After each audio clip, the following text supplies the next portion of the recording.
Hello বন্ধুরা, আশা করি সকলে ভালো আছেন। আচ্ছা, আপনারা কি জানেন ব্লেন্ডারে কাঁচা ডিম দিয়ে অসাধারণ টেস্টি একটা রেসিপি বানানো যায়?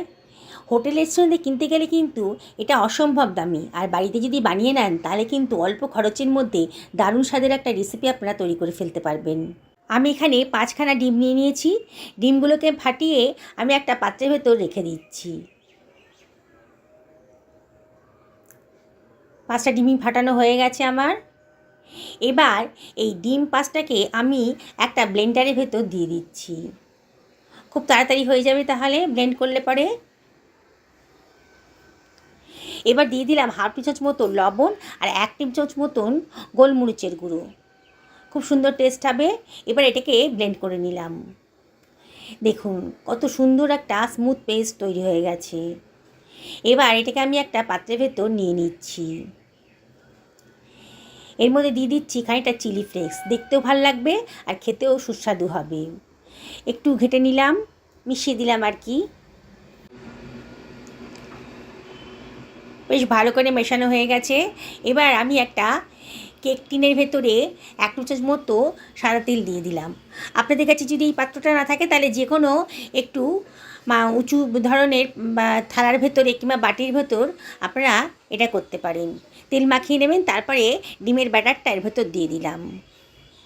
আমি একটা প্যানের ভেতর জল গরম করতে দিয়ে দিয়েছি। এরপরে একটা স্ট্যান্ড দিয়ে দিলাম। স্ট্যান্ডের উপরে ডিমের পাত্রটা বসিয়ে দিলাম।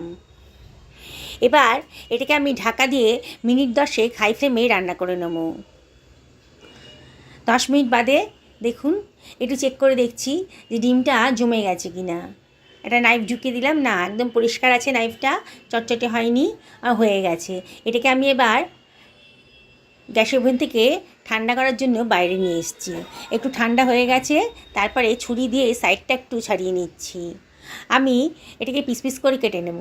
আপনারা যে কোনো শেপেই করতে পারেন, তবে আমি আজকে ছোটো ছোটো করে চৌকো চৌকো করে শেপ করে নিচ্ছি।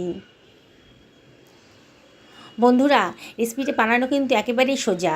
দেখুন আমার ডিমের পনিরটা তৈরি হয়ে গেছে, কতটা নরম হয়েছে। এবার একটা মাঝারি সাইজের ক্যাপসিকাম নিয়ে নিয়েছি।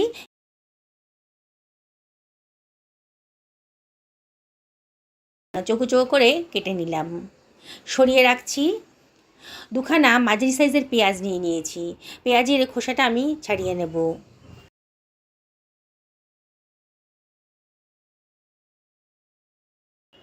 দেখুন সমস্ত পেঁয়াজগুলোকে আমি ছাড়িয়ে নিয়েছি। এভাবে একটু চাপ দিলেই কিন্তু সমস্ত পেঁয়াজের পাপড়িগুলো আলাদা হয়ে যায়। এবার সরিয়ে রাখলাম। আমি 2খানা মাঝারি সাইজের টমেটো নিয়েছি। টমেটোটাকে আগে থেকে ধুয়ে পরিষ্কার করে নিয়েছি। এবার টমেটোটাকে মাঝখান দিয়ে কেটে, মানে একটা টমেটোকে 4 ভাগে কেটে নিলাম। একটা পেঁয়াজ নিয়ে নিয়েছি, আর একটা পেঁয়াজেরও খোসা আমি ছাড়িয়ে নিচ্ছি। এই পেঁয়াজটাকে আমি একেবারে কুচি কুচি করে কেটে নেব। একেবারে মিহি করে কেটে নিলাম পেঁয়াজটাকে। রসুনের কোয়াগুলোকেও আমি কুচি কুচি করে কেটে নিচ্ছি। বন্ধুরা, রেসিপিটা সত্যিই বলছি অসাধারণ টেস্টি। এবার একটা পাত্রের ভেতর 2 চামচ মতো ময়দা নিয়ে নিলাম, আর নিয়ে নিলাম 2 চামচ মতো কর্নফ্লাওয়ার। কর্নফ্লাওয়ারটা দিলে পরে বাইন্ডিংসের কাজ করবে, খুব মুচমুচেও হবে। এবার দিয়ে দিলাম 1/4 চামচ মতো লবণ আর 1/4 চামচ মতো লঙ্কার গুঁড়ো। এবার সব কিছু মিশিয়ে নিচ্ছি। এবার এর ভেতর দিয়ে দিচ্ছি 1খানা ডিম। ডিমটা দেওয়ার চেষ্টা করবেন, তাহলে কিন্তু খুব মুচমুচে হবে। এবার এটাকে মিশিয়ে নিচ্ছি। প্রথমে জল ছাড়াই মেশাবো, তারপরে অল্প অল্প জল দিয়ে একটা সুন্দর ব্যাটার বানিয়ে নেব। দেখুন অল্প অল্প জল দিয়ে আমি একটা সুন্দর ব্যাটার বানিয়ে নিচ্ছি। এবার এর ভেতর দিয়ে দিচ্ছি 1/4 চামচ মতো খাবার সোডা, দিয়ে আবারও সব কিছু ভালো করে মিশিয়ে নিচ্ছি। খাবার সোডাটা কিন্তু একেবারে রান্না করার আগের মুহূর্তে দেবেন। এবার ডিমের টুকরোগুলোকে এর ভেতর চুবিয়ে দিচ্ছি, দিয়ে ভালো করে মাখিয়ে নিয়ে গরম তেলে ফ্রাই করে নেব। আমি একটা কড়াইতে সাদা তেল গরম করতে দিয়ে দিয়েছি। তেলটা যেন বেশ গরম হয়ে গেছে। এবার এটাকে ডিমের টুকরোগুলো আমি ব্যাটারে চুবিয়ে এর ভেতর দিয়ে দিচ্ছি।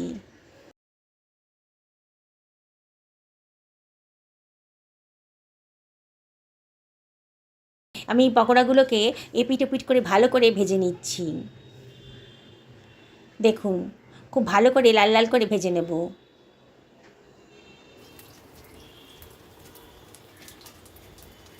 উল্টে পাল্টে বারবার করে নাড়াচাড়া করে কিন্তু ভেজে নিতে হবে। আমি গ্যাসের ফ্লেমটা মিডিয়াম টু হাইতেই রেখেছি এখন। দিয়ে পকোড়াগুলো ভাজা হয়ে গেছে। আমি এগুলোকে একটা স্ট্রেনারের সাহায্যে এগুলোকে তেল থেকে তুলে নিচ্ছি। তুলে একটা অন্য পাত্রের ভেতর রেখে দেবো আর তেলটাকে যত সম্ভব ঝরিয়ে নেব। বাকি ডিমগুলোকে আমি একইভাবে ভেজে নিচ্ছি।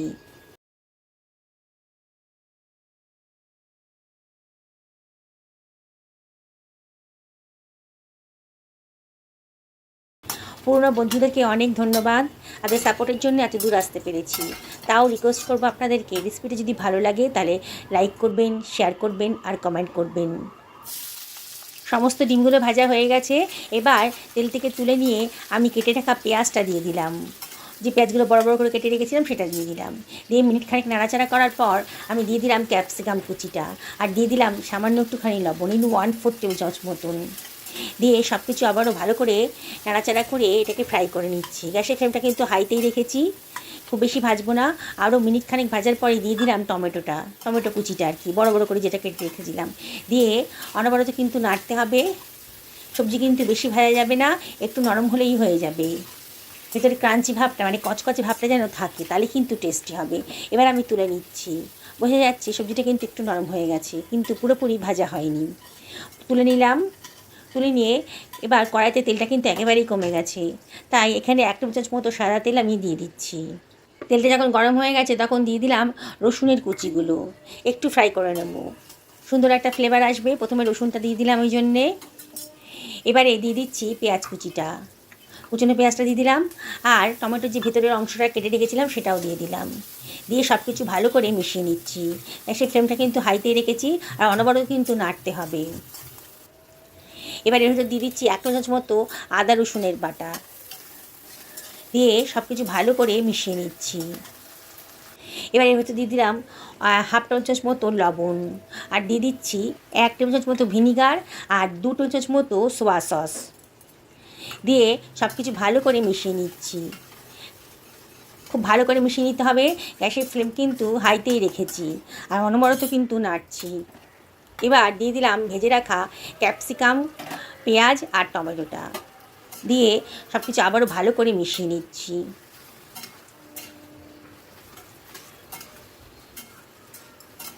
তিরিশ সেকেন্ড মতন খুব ভালো করে এইগুলোকে মিশিয়ে নেব। এবার এর ভেতর দিয়ে দিচ্ছি সামান্য একটুখানি চিনি, এই 1/2 টেবিল চামচ মতো, আর দিয়ে দিলাম 1/2 টেবিল চামচ মতো লঙ্কার গুঁড়ো। চিনি আর দিলাম, চিনিটা অপশনাল, পছন্দ হলে দেবেন, নাহলে দেবেন না। কতগুলো কাঁচা লঙ্কাও দিয়ে দিলাম। লঙ্কাটা অবশ্যই আপনারা নিজেদের পছন্দের মতো দেবেন। তবে আজকে বুঝতেই তো পারছেন এগ চিলি রান্না করছি, সেই জন্যে লঙ্কাটা একটু বেশি করেই দিলাম। এবার দিয়ে দিলাম ভেজে রাখা ডিমের পকোড়াগুলো, সব কিছু দিয়ে ভালো করে মিশিয়ে নিচ্ছি। এই যে ডিমের পকোড়াগুলো বানিয়েছি না, এগুলো শুধু শুধু চায়ের সঙ্গে খেতে অসাধারণ লাগে। এদিনকে বানাবেন, একটু বেশি করে বানাবেন, চায়ের সঙ্গে একটু টেস্ট করে দেখবেন, খুব ভালো লাগছে। যাই হোক, আমি এর ভেতর দিয়ে দিচ্ছি 2 টেবিল চামচ মতো কর্নফ্লাওয়ার জলে গুলে রেখেছিলাম, দিয়ে দিলাম। দিয়ে সব কিছু ভালো করে মিশিয়ে নিচ্ছি। দেখুন বন্ধুরা, অনবরত কিন্তু নাড়তে হবে আর গ্যাসের ফ্লেমটা হাইতেই রেখেছি। এবার এর ভেতর দিয়ে দিচ্ছি 2 টেবিল চামচ মতো টমেটো কেচাপ আর দিয়ে দিচ্ছি সেজওয়ান সস 1 টেবিল চামচ মতো। দারুণ টেস্ট আসবে। সব কিছু আবারও ভালো করে মিশিয়ে নিলাম এই 30 সেকেন্ড মতন। এবার গ্যাসের ফ্লেমটা অফ করে দিয়েছি। দেখুন কত সুন্দর কালারটা এসছে। এবার একটা সার্ভিং প্লেটে আমি এটাকে সার্ভ করে দিচ্ছি। বন্ধুরা, হোটেল রেস্টুরেন্টে গেলে পরে কিন্তু এটা কিনতে অনেক টাকা খরচ পড়ে যাবে, আর বাড়িতে দেখলেন তো কত সামান্য খরচে অল্প সময়ের ভেতর দারুণ স্বাদের একটা রেসিপি বানানো হয়ে গেল। এই রেসিপি খাওয়ার জন্য আপনাদেরকে আর চায়না টাউনে যেতে হবে না, এটা ঘরে বসেই আপনি চাইনিজের স্বাদ পেয়ে যাবেন। দেখুন অসাধারণ টেস্টি হয়েছে আর দেখতে কিন্তু সত্যি অসাধারণ। কি বানাতে ইচ্ছে করছে তো? তাহলে আর দেরি করছেন কেন, আজকেই বানিয়ে নিন। দেখুন কতটা সফট হয়েছে, আমি এটা কেটে দেখাচ্ছি। আমি আপনাদেরকে আবারও রিকোয়েস্ট করব, একদিন বানিয়ে ফেলুন বাড়িতে, পরিবারের সকলকে খাওয়ান, নিজেও খান, সুস্থ থাকুন, ভালো থাকুন। এই কামনা করি ভিডিওটা এখানে শেষ করলাম। নমস্কার নেবেন।